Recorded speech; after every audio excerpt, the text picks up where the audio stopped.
if we start with when your career started, we wouldn't get out of So, this call today. So why you moved, and then what happened when you moved? Yeah. so I like the why you move part. I think it's very important for everybody to know why they are moving, and so I'm going to start with my own why. For me, I haven't spent a lot of time, creating, working and investing in startups over, for about eight years, and also living in different part of the world and working in different part of the world. I kind of felt like my career had tanked, right? I felt like I wasn't learning so much anymore, and considering where I was trying to go, I thought that I needed to invest in myself. I've done a lot of work. Like gotten funding from bilateral organization, development finance organization, and I just felt like there there was no like, for me to get to the next level of my career, I needed to invest in my education. That's one part of it. The second part of it was I felt like I wanted to go to the next phase of my career to build a global company. And for me, I felt like for me to be able to get to that point, I needed to work in a global company to understand what that felt like. So those two reasons were one of the reasons why I moved. And having moved here, picking the right program was also critical for me, right? Like, if I was going to come to school, what does that look like? What kind of program will give me the benefit of what I'm looking for in school and will give me the kind of career that I wanted to lead in the US. So picking that was also critical. And then, once I started the program, I started to, identify what kind of companies I wanted to work for, what kind of roles was I looking for, and all of that. That's kind of my story, and we can go deep into it as we go further in the conversation. But that's how I thought about my journey to the US. Picking the right program, picking the right career, or the right company to work for, and the right role. That's kind of where I am at right now. Great. Thanks so much, Fumbi. I had to start taking some notes, especially when you talked about picking the right program, role, and right company. I mean, that kind of shows a lot of deliberateness. I think that's one part people typically miss on how deliberate you need to be sometimes to get to where you want to be. And we'll go deeper into that. In my own case, I've pretty much always been an entrepreneur all my life. So I don't fit into the typical mold, right, of a career person. And my job in the US was literally my first job. That was the first time ever in my entire life of working for a company, right? But one thing that I also found that's kind of very similar to what pretty much everyone else faces is the fact that I also struggled to get a job, right? Even though initially I wasn't intentionally looking for a job, then when I decided that, okay, I needed to work, initially, I struggled to get a job. Case in point, I applied to over 5 roles at Indeed and got rejected, right? Not even getting an interview before I finally got an interview in, right? I will talk more about that later on. Okay, so Fumbi, maybe you take us a little bit deeper into your story. So, why did you choose your program? Good question. So, I know a lot of people say again, and that goes back to your why, right? A lot of people come to the US at different time in their career, right? I felt like I came at a time where I didn't want to do a 2-year program. I felt like I've learned everything as an entrepreneur, living in Nigeria and investing in startups in Nigeria. I needed something different, right? I didn't want to spend 2 years in the university, right, at the time that I moved. So I first of all looked for a 1-year program that would give me the benefit of what I was looking for and then lead me to the company and the role that I was looking for, right? So that was important for me. And I think looking for that, and then once I got into the program, for me, it's like, what next for me? Like, how do I start to look for the job that I wanted in the US, that I want in the US, right? And the next thing for me was networking with people in my class, right? And that's critical. As you move to the US, you need to start to build your own network, right? I knew for sure that if I didn't, like, if I wanted the job that I wanted, and referrals, I already knew from the jump that referrals work in the US. To get a job in the US, one of the key part of getting a job is referrals, right? That kind of build trust. So networking in my class was critical. interviewing early was critical, right? And the reason why I say interviewing early is because getting like you're going to do tons of interview. I can guarantee you.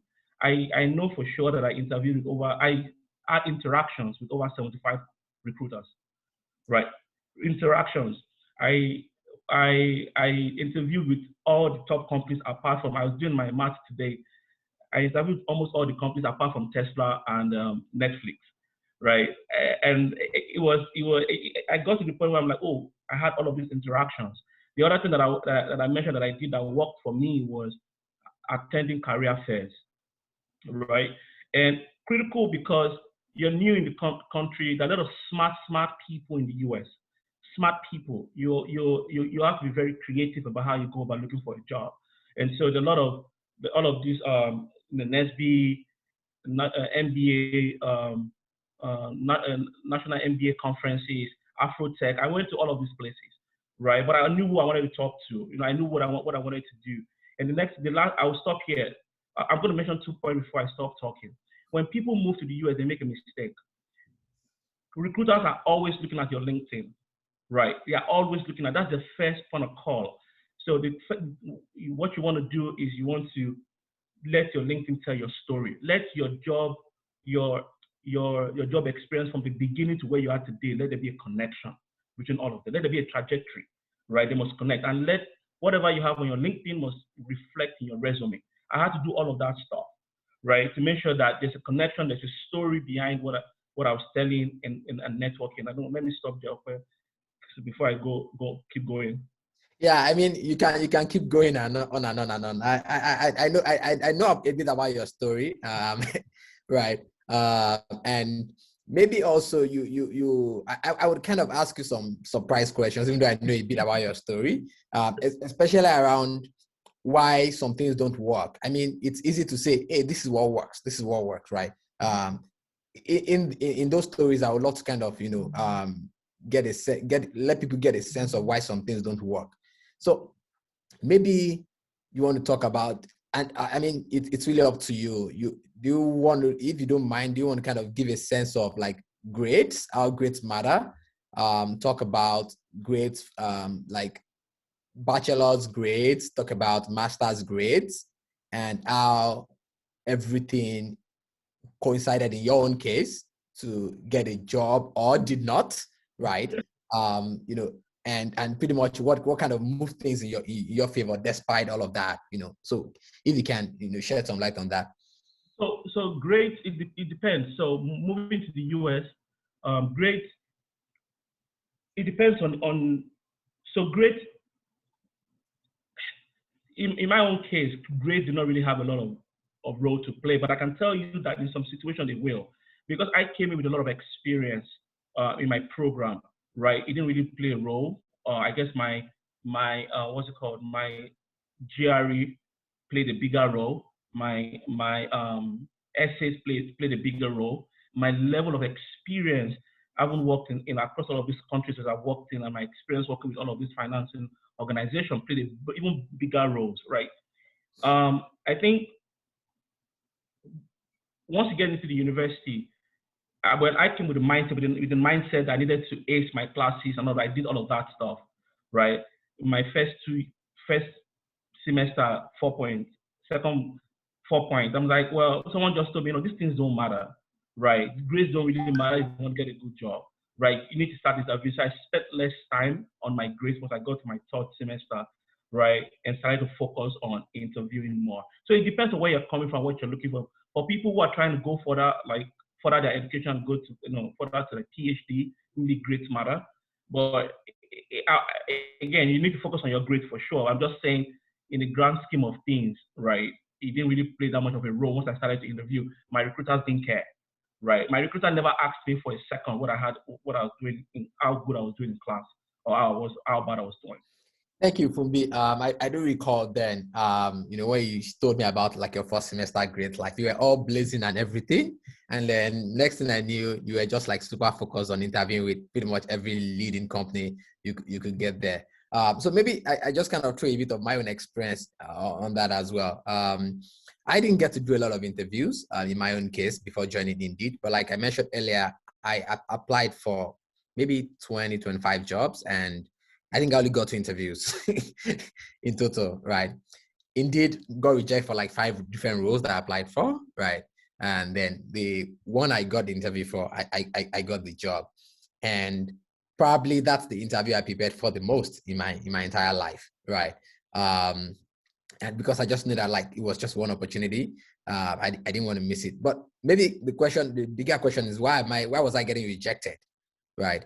A couple of things I learned after that experience. Interestingly, I've been in HR for 10 years, and it's kind of weird. There are a lot of things you teach, but you don't necessarily practice yourself, or don't even understand how critical they might be until the rubber meets the road. So my resume then, first thing I noticed was the fact that it was pretty much projected as like the entrepreneur that I'd always been, right? Which didn't give a lot of clarity to recruiters. Recruiters are everyday people, and they're not looking like, hey, this guy built the largest job board in Africa, so we must have him at Indeed. They're just kind of looking at Jobberman. We don't know it. We're looking for a senior product manager. He doesn't have product manager in his experience, so then he must not be qualified. So I think that was the first thing, because I was super reluctant to change my resume to look like a product manager's resume, even though pretty much all the work I had done all my life was product management. That was one. Secondly, I noticed that even though the experience I had in Nigeria counted, the US market is also pretty competitive, right? Folks are looking for someone who has had 2 years of experience, 3 years of experience in a related company that they can identify, by just by looking at it. And pretty much every experience I had did not fit that mold. So I needed something else beyond just, applying for jobs. And what did the magic for me eventually was me getting to meet someone who I had known. Interestingly, this is why I understand the power of referrals and networking can also be very great. This guy is Brazilian. I met him in Australia a couple of years ago. I just had lunch with him, and he's like, hey, we would love to have you at Indeed. I'm like, oh, Indeed, I've been applying, nothing. Like, oh, you really should join Indeed. I'm going to refer you. One referral, call next day, and then the interview process started, and I got in, right? So pretty much all the work I'd been doing in applying, it didn't necessarily yield much because of the fact that my profile was not suited to the way recruiters were hoping it would be. So maybe a couple of principles that I want to share from there. One, make sure your profile tells your story very well. We can dig deeper into what that really means later on. Number 2, don't rely on just applying. Network. I know someone who used to use this interesting method. He would go out and be checking recruiters in the companies he wanted to join, right? He doesn't necessarily follow them on LinkedIn or connect with them, but just goes around and checking them out. So they would notice that he looked at their profile, and then they would check him out, and because they're checking him out, maybe in a relaxed mood, they're kind of like being able to see like, oh, this person fits into the kind of person we would love to have. And then conversations get initiated that way. Fumbi also talked about career fairs earlier on. That's also a similar way to pretty much get noticed. So what I needed was just to get noticed, and eventually I got noticed. Thanks so much, Fumbi, for sharing all of that. So let's talk about how you chose companies. How did you said choosing the right companies. How did you choose the companies? So there's a lot of thinking behind choosing the company you want to work for, especially as an immigrant. Someone who's just moving to the US. One thing you would know is choosing the company or getting a job is one part of the story. Staying in the job is the second part of the story. You need to start to think about it from the beginning, because some companies, you already know what your immigration status is. You're on F1, you're going through OPT, right? Those things have a time, they're time based, right? It's 1 year. If you're lucky, if you're a STEM degree, then STEM OPT, then it's 3 years. You got to start to look for companies who are going to file for you, right? And that could be H1B or green card. So for me, at the beginning, I already knew. I ranked my companies. I kind of grouped my companies. Number 1 is, what are the companies that file green card? That's my go-to companies. I know they're the top tech companies. you have the Googles, the Microsoft, the Facebook, the Amazon. Those guys file green card up to jump from day one, right? So for me, that's where my first set of companies. The second set of companies are the guys who file H-1B. The other companies, I didn't care about them because there was no point, right? So that's how I chose the companies I wanted to work for. So when I grouped them, I started to look at all of these fairs and LinkedIn and all of the started to get referrals to these companies. And also, the more engagement you have, these recruiters will notice you also. So I started to have interviews with these companies. I prioritized the companies in Group A. These are the top tech companies that file green card, right? That file your green card. That's what the companies I wanted to talk to. And then and that's when I started to have interactions with IBM, interactions with Google, with Facebook, in fact, with Amazon, all of these companies. I did interview some of them. I didn't go past the first round. Some of them I went to the second round. Some of them I got to the final round. Some of the one that when there'll be a time when you don't have these interviews anymore, and you'll be worried. Then that's why you go to your group, your second group, right? These are the guys that will be your fallback guys, and that's why I started to talk to the guys who file for H-1B visa. So I made sure that every single week I had interviews or interactions. At the beginning of the week on Monday, I made sure that I had calls scheduled for the week, right? And that's how I kept my interview schedule going on. And going on LinkedIn was critical part. Referrals were critical. Networking was critical, and conference was critical to choosing those companies. Okay, thank you very much, Fumbi, for sharing that. So something about interviews. I haven't interviewed for work, and also having spoken to venture capitalists, like raising money, some sort of an interview as well. I'm curious as to the amount of preparation, right, that is needed. And someone once told me something about if you're looking for something and you have to interview through dozens of folks, you might want to start with the ones that are not important, and use them as rehearsal, right? How much of that did you do? So you mentioned tier 1 companies in terms of your plan, right? The ones that were sure to file for visa, and then tier 2. So did you practice with the tier 2 first, or you did the tier 1? How did you manage that bit? Very good question. I think so at the beginning I practiced with the tier 3 companies that I didn't mention. And it's important because they give you the donuts. They give you the potential question, because they also take some of their interview mechanism come from those big companies, right? So the companies you really didn't plan to work with, but okay, let's use practice. And it's important because I heard, I'm not sure how true this is, I'm just going to put it out there. I heard that you cannot, if you interview for a company more than 3 times in a period of time, you won't be able to interview anymore. They will blacklist you, right? So I didn't want to waste my interview slots, right? So I just said, you know what, I'm going to interview with the smaller ones who use the same mechanism for interviewing. If I fail, I fail, but I learn. So one of the ways that one of the things I do very well, I'm going to tell people to do, document your interviews. Document it. Create an Excel sheet or Airtable or whatnot, any of these productivity tools. Every time, if I show you my Excel sheet, you'll be blown. All of the interviews that I had all the questions that were asked. And I knew the ones that I did badly in. So after the interview, I go back, right, to kind of say, oh my God, I should have answered this question a lot better, right? But you're giving yourself a mental note, right, to answer this question better the next time. And it worked for me because I was in my 5th and 6th interview. The questions were looking like the same. My Microsoft interview, I felt like they were asking me the same question that I've answered before. It was a walk in the park. So to answer your question, is the preparation, you have to document, right? You have to practice. Sometimes, I remember times when you and I had interviews and I'll call you and you and I would be on the phone, or we met up and we just talk about prioritization mechanisms, right? Those kind of things help, right? Because it makes you remember. It makes you remember these things. And last point I will make is, since I joined Amazon, I've helped over 15 people get jobs in different places, right? It's the same principle that worked for me that I use with them. Make me your soundboard. Talk to me. Let me make it tough for you let me make you understand the ways that this hiring managers and recruiters ask questions. And because it worked for me and it's working for other people. Cool, super. Thank you so much. Thank you so much. The other time you mentioned that you did like 75 interviews. So or 75 interviews, not necessarily with 75 companies.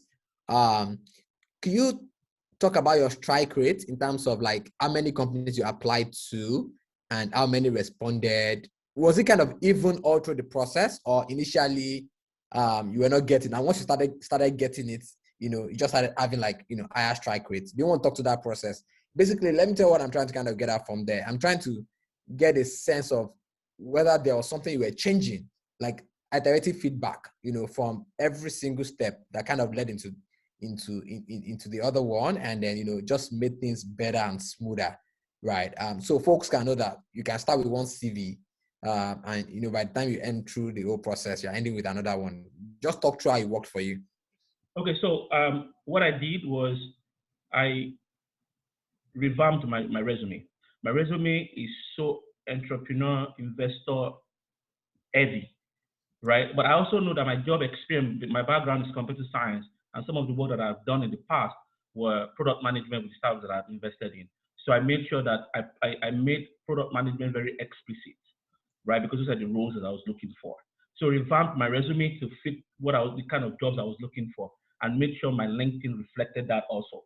Once that was done, in the beginning it will be slow, it will be slow. But once you start to network and you start to meet people, that starts to change, right? Because you have more interviews. The most difficult and the challenging part of looking for a job, I promise you, is filling those forms online. It's so challenging because those forms some of them can take 45 minutes to fill. Some of them are not auto fill. So you have to that's a lot of work. So for me, what I started to do was I could dedicate 3 hours a day, right, to just start to fill those forms, right? But the thing is that once you start to have interactions with a lot of these recruiters the first time, if it's not a good time for them to hire you, they'll come back. So right now, I'm at Amazon. I get emails from people I interviewed with in 2019 asking me to come join them, right? So so interactions was critical. And again, I want to go back to attending fairs. Afrotech was my key. I feel like Afrotech was where I hit my major break, right? Because Afrotech is about Black engineers and Black people in tech, right? It happens in Oakland every year in California. Now, when I went there, I met a lot of people like me, right? A lot of Nigerians. You have to remember, people don't talk about this a lot. Accent is a critical part also. They don't tell you, I know this because now I'm recruiting on this side of town. But I can tell you that a lot of people don't hear, especially when you're an immigrant, some people don't hear what you're saying when you're talking, right? They won't explicitly tell you, they can't hear you, and that can have an effect on your interview process. So once I got to Afrotech and we started to meet with people who understand someone who migrated from wherever you came from across the world, it's much more easier, right? People start to have conversations with you. Recruiters start to reach out to you. You exchange cards. You connect on LinkedIn. By the time I got back to Austin, where I was based, my inbox was filled up with, oh, can we schedule an interview? Can we do this? So for me, all of that, that was my trajectory, like my journey to where I didn't have to apply anymore. It got to a point in January 2020 where I stopped applying. All I was doing was responding to recruiters reaching out to me to come interview. Got you. Thank you very much for sharing that. That's a big ups to networking, and not just networking within an audience that appreciates who you are and understands you for who you are, which came in from in form of Afrotech, right? That's a really good one. Okay, let's segue back to talking about LinkedIn a bit more. So specifically, we mentioned networking. We also mentioned using LinkedIn for networking. Could you point to 2 to 3 things that people do wrongly that you corrected and helped you further in your job search? I would say the first one is the I talked about it earlier. I think it's the telling the story. Because when someone goes to your LinkedIn, they want to see, check, where you started your career from, where you are today. Like people, making sure that you connect. You cannot say you cannot be an accountant and tomorrow an assistant, a program manager tomorrow, then the story must make sense. You must be able to connect the dots, and that could come through the description of who you are on your, how you describe yourself on LinkedIn as that summary, or just make it make sense. The other one is, I don't know about the profile picture. I can't really speak to that. I don't really know how that works, or the effect of that. But what I can speak to is the way you make your story connect on LinkedIn. The other thing is, uh, I, I guess, like, one of the things that I did that worked on LinkedIn was creating an alert, right? I already knew what I was looking for, like the kind of jobs I was looking for, in what areas I was looking for. I was looking for a product management position in Austin, in San Francisco, and in Seattle and Dallas. So I made sure that I was receiving those alerts every morning, right? So I don't have to go look for those jobs. Those jobs come to me. So when I wake up in the morning, I already found those opportunities and I just start applying. So those are the two things. And the last thing is reaching out. You can reach out to the right recruiter, right? Understand who's recruiting for what. You How can't do you just understand that? How do you understand the right recruiter? Yes. So when you look at job posting on LinkedIn, you already see the job that's been posted from this particular company. Sometimes the name of the recruiter who posted that job is there, right? You already know, you'll be very specific. You can't reach out to a recruiter and say, oh, I'm looking for a job. Reference what job you found that fits your profile. And if they don't see you as a good fit, that's a good way to start a conversation. They could say, hey, you're probably not a good fit for this job, but I'm going to speak to my fellow recruiters who, you actually started the conversation. But when you just go in there and reach out to a recruiter just saying, hey, I'm looking for a job, doesn't make any sense. So understanding, looking at those job posting or requisition on LinkedIn, understanding who posted the job, what recruiter, whatnot, and reaching out directly. And the last thing I'll mention is some of these recruiters have hiring, right, on their profile, right? You can reach out if you don't know what jobs they're hiring for. You can reach out and say, hey, this is my resume, this is what I do, this is what I'm looking to do. If you're looking for a position, if you have a position, I'm open to, that kind of thing. Just start the conversation. Don't throw one-liners. Make it make sense, right? And what are you asking for? What are you? What's your resume? Those kind of things. When you're reaching out to a recruiter, make sure that all of those information, let them make a decision in a full swap, right? Don't let them come back to ask you questions because you're not the only one in their DM. Great. Thank you very, very much. I want to acknowledge Shola Muson's presence. I know some people are dialing in from Nigeria, and so is the expert when it comes to migration. So that's why I want to acknowledge you. Thanks for joining, Shola. Okay, so going on ahead, one thing also that kind of, interested me or intrigued me in the way you kind of went about your own, seeking your good first job, was the fact that you got a job as a senior program manager, but that wasn't necessarily your job title in Nigeria, but you had to kind of explain out that, or at least share that experience and explain it out. Do you want to kind of share a couple of tips with folks on how you did that? Hey, I missed the question. So how you took your experience in Nigeria and presented it properly in a product and program management manner that made you fit for the job. Okay, yeah. So, my prior experience investing in startup, investor or being an investor or working with startup is just a title. There's a function, right, that I was doing. There's something specific that I was doing in those roles, and which was working with the startup we invested in on product management, trying to understand their product roadmap, trying to understand, work with them on product strategies. All of this kind of stuff came into bear when I was working on my resume. Because at that point, you have to work with what you have. So for me, those roles, and also you have to remember that as a program manager, also like in those roles, you were doing a lot of programming, right? When I mean programming, like building the fund, building the startup program. All of this, there's a lot of program management experience that comes. You have to call them out. And building your resume, you have to think, you have to sit down and think, right? What are your experiences? That's what I did. I did a lot of thinking and soul searching to understand what were those specific things that I was doing that I need to call out. And then I have to make my investment experience implicit.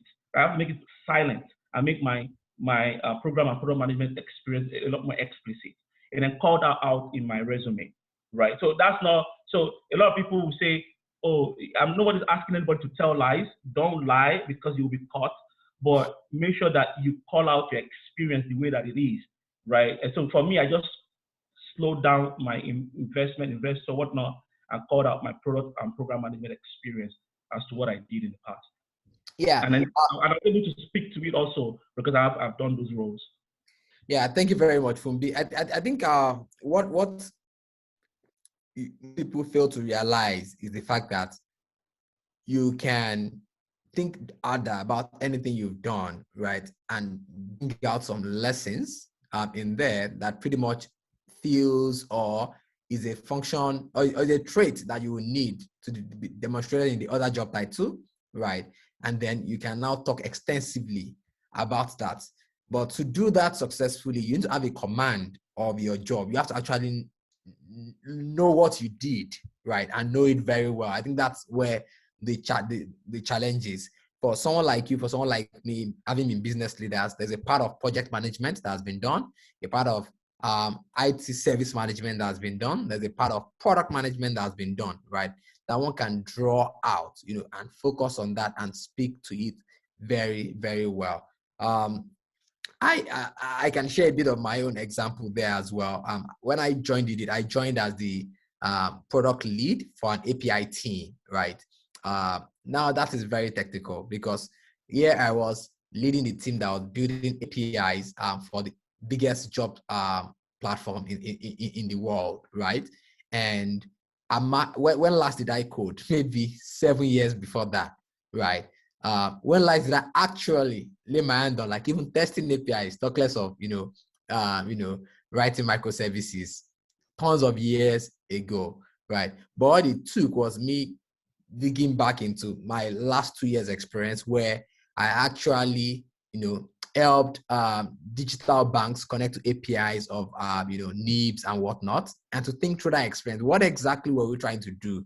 What were the challenges we had? And then do a little bit of reading up on it. I signed up for a course on Udemy about API design, right? And I covered that course before I went for those interviews. And it was not like they were going to ask me to code APIs. No, they were looking for a technical product manager, right?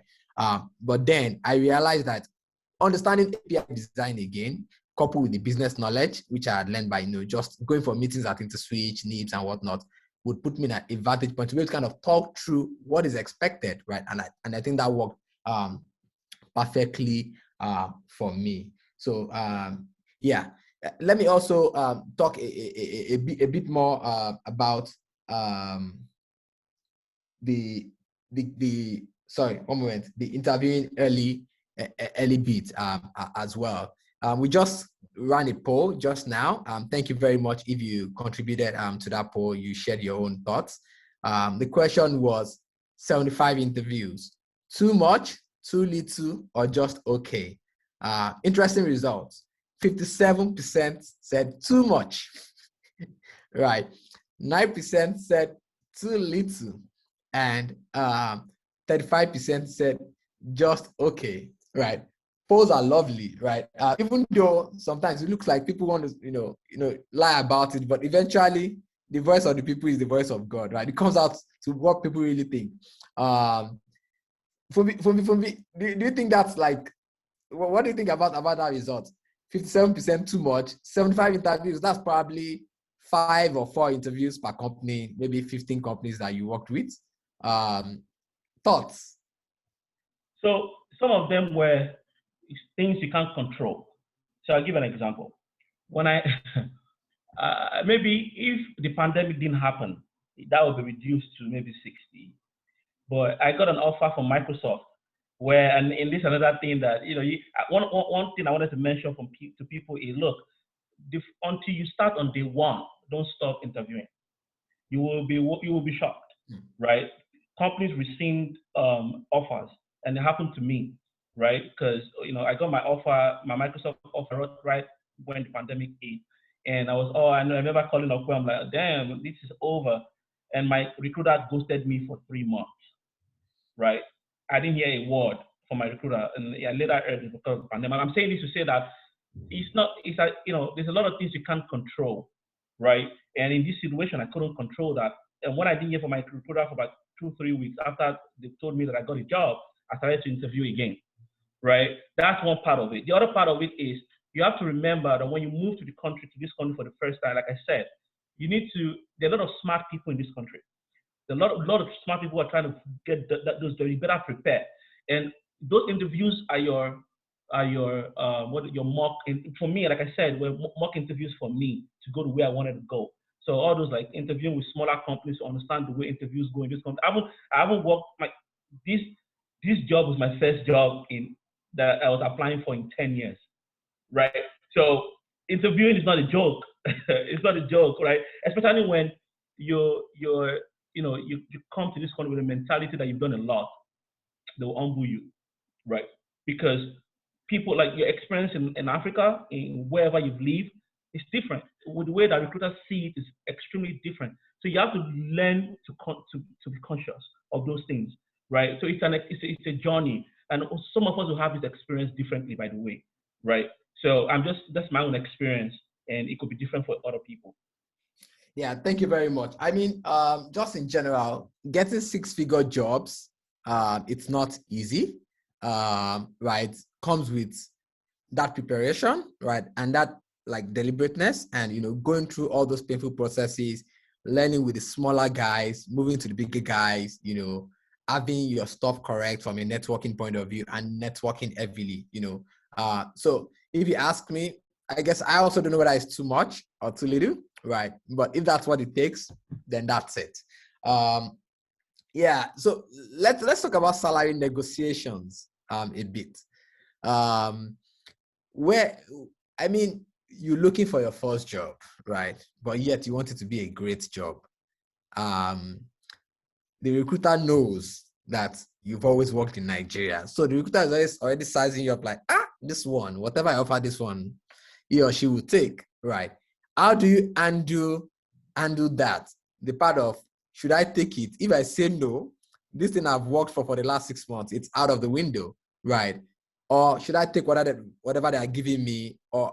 And also, how do you get more information about the salary? How do you just go about the whole process?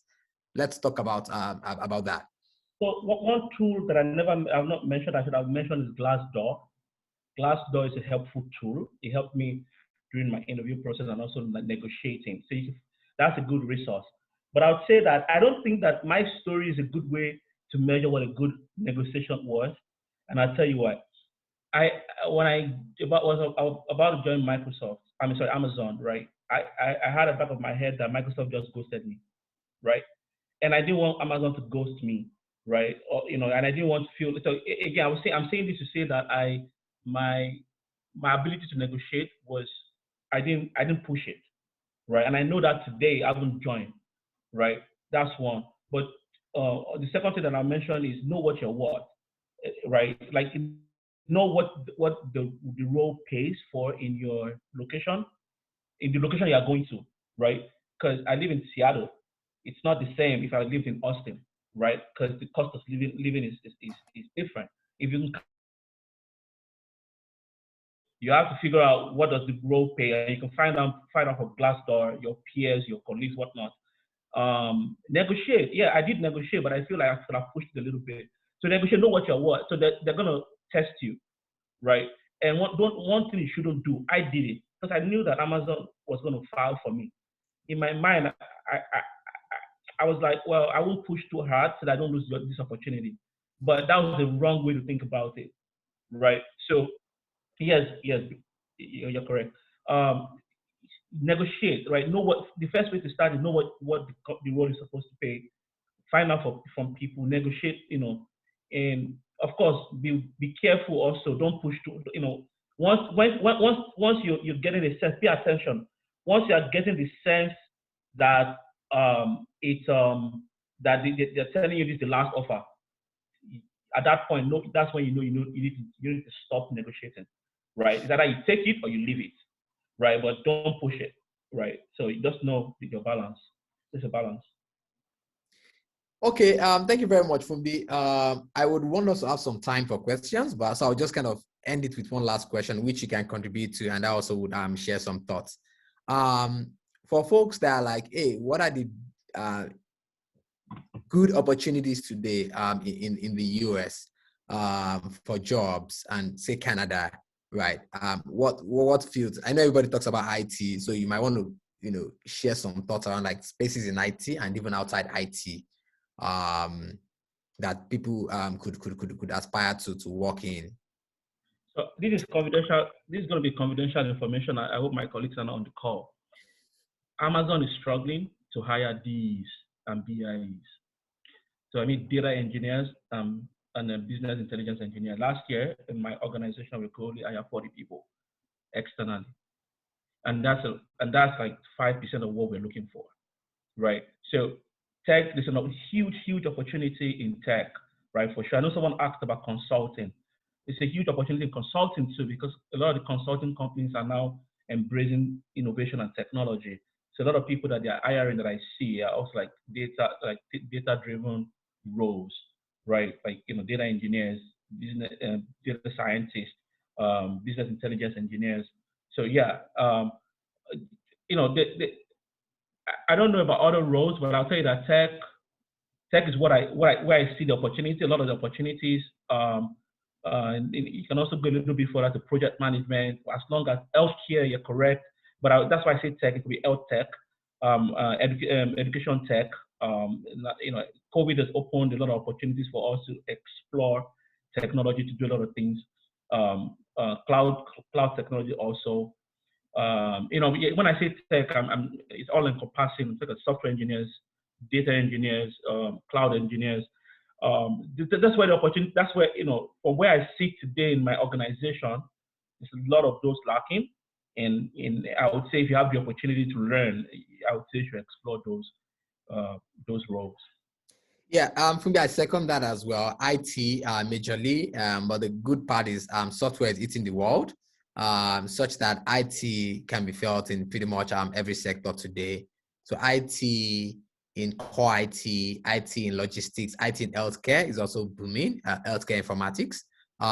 So if you've got IT skills, and when we say IT skills, we're talking across the whole spectrum, from the very non-coding, product management, project management, to becoming a software engineer, a data engineer, a BI person.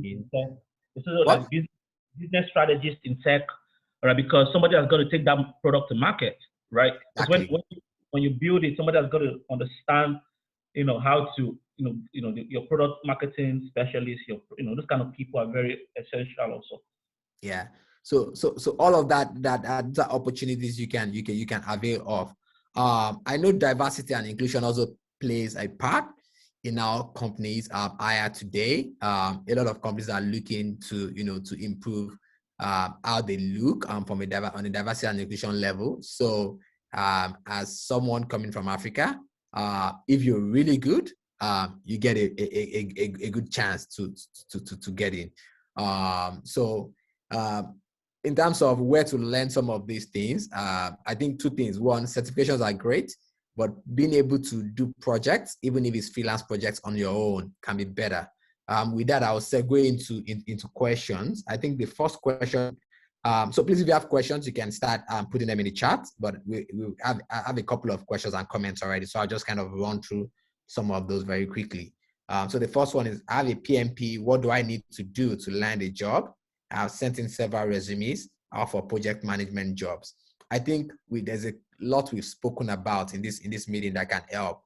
Networking, PMP is project management, but can you do you have some experience that you can segue and talk about it very convincingly, that hey, you project managed for this was the work you did and this was the outcome, even if you just did some, not exactly project management in those companies. Figure a way out to, to package it in that way. And what you should not do, let me just quickly share this tip. I've seen a lot of people, they go to interviews and the only thing they're talking about, which also you betrayed in this question you asked, is saying, I have a PMP. No, PMP is just a credentialing part of, showing the fact that you actually understand the rules on exactly how project management is done, right? They need to get that vibe from you that you just don't have a PMP, you actually understand project management itself, right?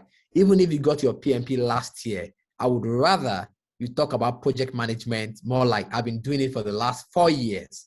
I just decided to add a credential, right, to it, just so, I have that as well, right? That's a better way of putting it. I've seen people who've gone and said like, oh, I just got my PMP last week, so I'm just learning project management. No, talk about it like you've been doing it for a while and you just got the certification to boot. That's that. Someone asked the question here, do you have someone in IT and cloud computing here? What's the best way to land a job in cloud computing? I think the general rules and tips that we've shared definitely would help you.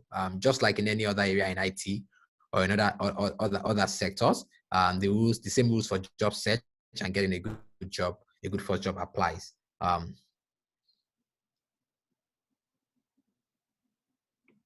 Okay, some people shared some really good comments here.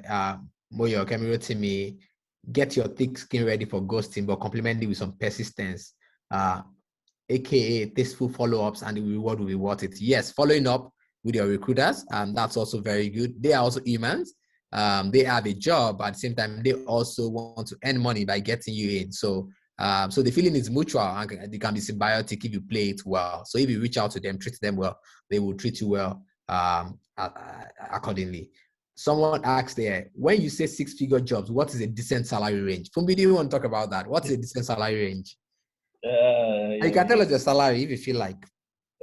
No. Confidential. I mean, it depends. I mean, Amazon did quite well last year. So, the pay was fantastic. I guess anybody that joined Amazon, anybody that joined Amazon last year,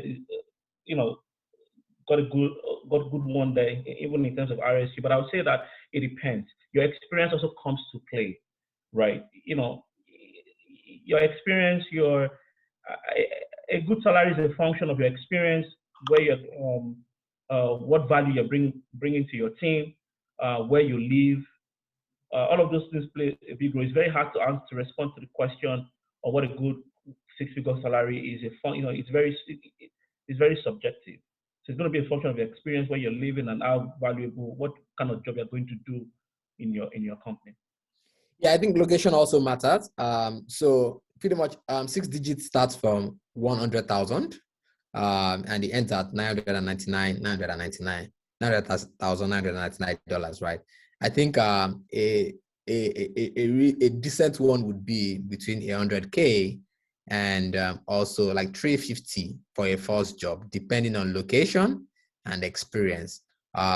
If you probably will end over 350 on your good first job, then you actually have a lot of experience, and not just experience, a lot of network that you coming from Nigeria anywhere wouldn't have mattered. And that's rare, right? Typically, companies will pay between 100 and 500. Very few folks in any company and above 500, right? And that comes with like decades of experience, not just decades of experience, but maybe being part of the founding team or being some specialty that no one else has. But of course, joining a wonderful company at the right time, like in the case of Fumbi and Amazon, can earn you more than that in restricted stock units. Have you, Fumbi? Yeah. Erica has been at Amazon for 12 years. For 12 years, you can speak more to. They are calling someone out now. Calling Erica out. Cool, nice. So someone asked there, how about PhD level jobs, especially in STEM? I don't know. So I have a few friends who joined Amazon with PhD. I'll be very honest with the few ones that I know. It doesn't really. it doesn't really play a massive role in. It depends again. Your experience is a key part. Your skills and your experience is a key part of that. I mean, she said the person has said that already. It doesn't really play that much of a role if you don't have a lot of experience. Your your skills matter a lot first.